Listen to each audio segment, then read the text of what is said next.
Selamat berjumpa kembali pada pertemuan pembelajaran video ini, di mana kita melanjutkan permasalahan minggu sebelumnya.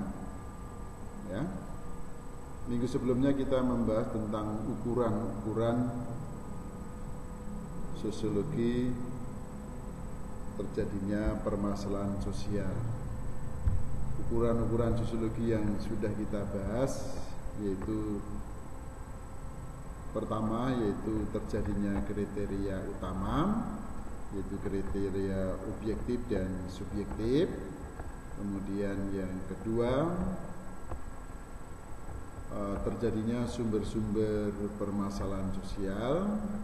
Yang ketiga terdapatnya pihak-pihak penentu terjadinya permasalahan sosial, dan yang keempat yaitu terdapatnya manifest social problem dan latent social problem, dan yang terakhir terdapatnya perhatian masyarakat terjadinya permasalahan sosial. Ya, jadi materi yang sebelumnya yang kita pernah bahas, yang nomor 2 adalah pembahasan yang terkait dengan permasalahan sosial. Kita lanjutkan yang ketiga, yaitu klasifikasi permasalahan sosial berdasarkan sumber-sumbernya. Ya, pertama kita klasifikasi berdasarkan permasalahan sosial berdasarkan sumber ekonomi. Ya, jadi permasalahan ini didasarkan dari sumber ataupun dari aspek ekonomi. Permasalahan-permasalahan yang berdasarkan sumber ekonomi itu apa saja? Ya, antara lain mengenai kemiskinan. Ya, kemiskinan itu terjadi karena permasalahan itu bersumberkan dari ketidakmampuan seseorang di dalam memenuhi kebutuhan hidup. Ya, ada kemiskinan secara absolut, memang betul-betul dia tidak mampu di dalam memenuhi kebutuhan hidup standar atau minimal, dan ada juga kemiskinan relatif, di mana seseorang itu merasa dirinya miskin walaupun ya menurut orang lain dia tidak miskin. Ya, nah ini yang saya katakan kemiskinan relatif. Ya, ada permasalahan-permasalahan sosial yang bersumber pada ekonomi, yaitu pengangguran.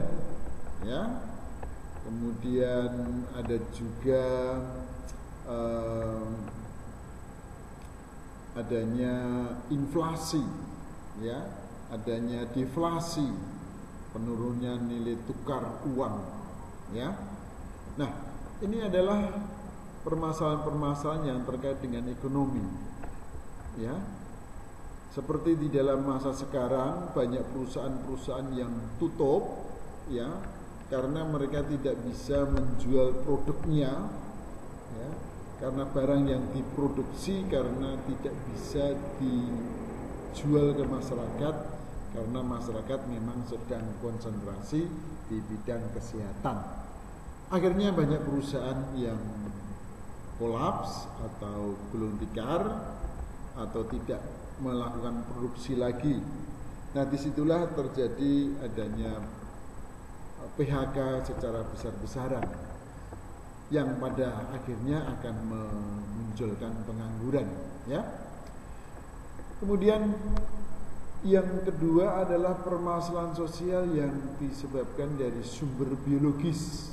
Ya, misalnya permasalahan munculnya wabah menular seperti sekarang ini, munculnya suatu pandemi corona 19, ya, COVID-19, ya, adanya coronavirus, ya, disease 19 merupakan satu bentuk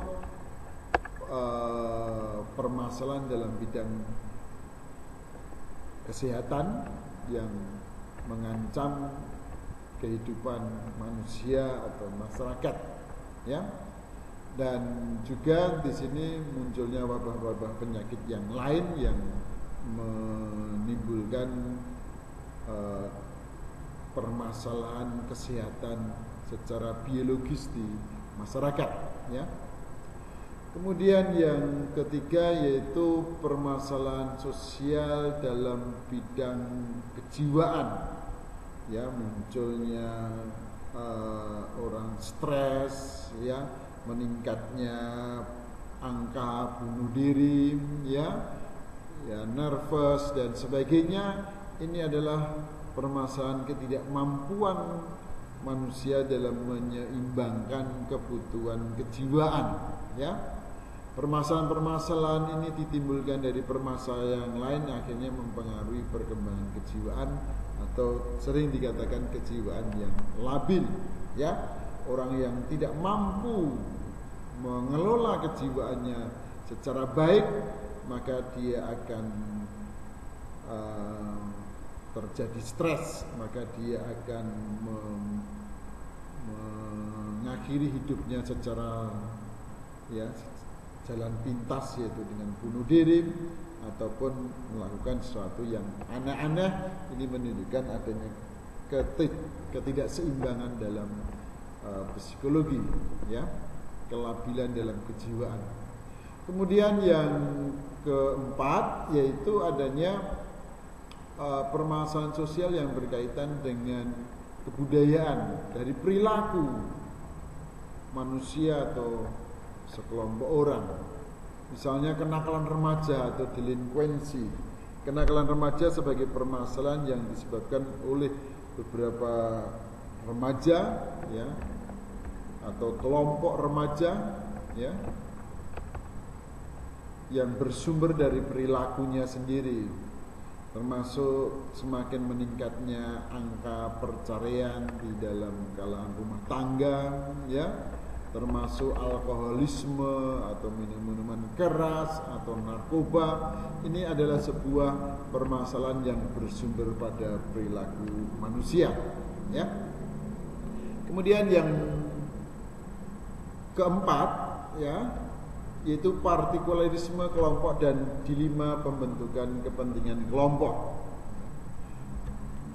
Partikularisme pernah kita bahas bab sebelumnya, yaitu tentang adanya sekelompok manusia yang didasarkan pada eksklusifme, pada suatu bentuk kekhususan, ya. Nah, partikularisme kelompok dan dilema pembentukan kepentingan umum ini, ya, merupakan satu permasalahan yang harus kita ketahui, ya, karena partikularisme itu merupakan satu bentuk paham yang mengutamakan kepentingan kelompok sendiri. Jadi di situ adanya ego sektoral, ya, di mana mereka ingin memajukan kelompok tanpa mempertimbangkan kelompok yang lain, mementingkan kelompoknya sendiri tanpa mempertimbangkan kelompok yang lain, ya. Itu suatu sikap, suatu paham yang mementingkan kelompoknya sendiri, itu partikularisme. Kemudian dampak terjadinya partikularisme kelompok itu bisa menyebabkan adanya suatu perpecahan kelompok atau adanya suatu konflik yang bisa dikatakan suatu bentuk disintegrasi, ya. Juga partikularisme bisa membentuk adanya sikap masyarakat primordialisme yang mementingkan sukunya, yang mementingkan kelompoknya, yang mementingkan keluarganya. Primordialisme, ya, hal-hal yang melekat pada dirinya, ya, agamanya, ya, sukunya, ya, kelompoknya, ya, kepentingannya. Nah, ini adalah sebagai suatu sikap primordialisme. Bisa juga dampaknya bisa melahirkan sikap keakuan atau egoisitas yang tinggi di dalam kelompok itu sendiri. Akhirnya, baik, kemudian yang berikutnya yaitu yang menjadikan latar belakang terbentuknya partikularisme. Terbentuknya partikularisme disebabkan karena adanya suatu kelompok yang lebih mengedepankan kepentingan kelompoknya sendiri daripada kepentingan umum, ya. Dimanapun suatu kelompok harusnya dia bersikap independen tanpa memihak pada kelompoknya sendiri ataupun tidak menjelekkan atau menilai rendah pada kelompok yang lain supaya partikularisme tidak terbentuk. Nah, kalau itu tidak dihindari, bahkan meneruskan adanya suatu sikap penilaian bahwa kelompoknya, sukunya ataupun kepentingannya lebih tinggi daripada kepentingan yang lain, atau menganggap orang lain memiliki kepentingan yang rendah, maka ini justru akan memunculkan partikularisme di masyarakat. Ya, demikian pembelajaran video pada hari ini. Cuma pesan Bapak, karena ini video pembelajaran secara garis besar harus Anda pahami sehingga Anda bisa menjelaskan tentang klasifikasi permasalahan-permasalahan sosial yang berdasarkan sumber dan pemahaman Anda tentang pengertian apa itu partikularisme, dampak-dampaknya, dan bagaimana awal terbentuknya dari partikularisme, ya. Pada pertemuan nanti saya pesankan supaya Anda betul-betul membuka video pembelajaran ini, karena nanti ada pertanyaan-pertanyaan yang sifatnya untuk menguasai materi ini, khususnya kepada siswa yang nilai skill atau kecakapannya di dalam partisipasi aktif di dalam pembelajaran yang masih kurang, ya. Mohon ini nanti akan ditindaklanjuti di dalam pertemuan. Yang penting Anda belajar dari video pembelajaran ini supaya nanti kalau Bapak ada pertemuan dan melakukan kuis, Anda sudah bisa menjawab. Terima kasih.